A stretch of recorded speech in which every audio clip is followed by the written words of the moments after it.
ગામની દુર્ગાબેન કિરણ મોહનિયા 16 તારીખથી જેસાવાડા જાઉં છું કહી ગુમ। પોલીસ ફરિયાદ ગુમ થયાની પતિ કિરણ મોહનિયાએ નોંધાવી લીમખેડા પોલીસ સ્ટેશનમાં। લીમખેડા તાલુકાના ચિલાગોટા કાળી પાહણી ફળિયામાં પોતાના પતિ કિરણ સાથે રહેતા દુર્ગાબેનના લગ્ન 20 વર્ષ પહેલા દાહોદ તાલુકાના દસલા ગામે થયા હતા। તેઓને 2 પુત્રી અને 2 પુત્ર છે।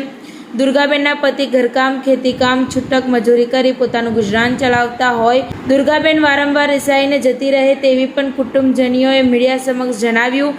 ગુમ થયેલા દુર્ગાબેનની કોઈપણ વ્યક્તિને ગમે ત્યાં દેખવા મળે કે ખબર આપવામાં આવશે તેમને 20,000 રૂપિયા ઇનામ આપવામાં આવશે તેમ તેઓના કુટુંબના સભ્યોએ મીડિયા સમક્ષ જણાવ્યું। પોતાના વહાલ સોયા 4 દીકરાઓને મૂકીને દુર્ગાબેન થયા ગુમ। મીડિયા કેમેરા સામે દુર્ગાબેનના પરિવારે લાગણી સાથે જણાવ્યું કે ગમે ત્યાં હોય ગમે ત્યાંથી દુર્ગાબેન તેઓના દીકરાઓ માટે આવે, ગુમ થયેલા પાછા ફરીને ઘરે આવે તેમ ભારે હૈયે જણાવ્યું। TV18 ન્યૂઝ નેટવર્ક સાથે રિપોર્ટર સરપંચ પસાયા ધાનપુર।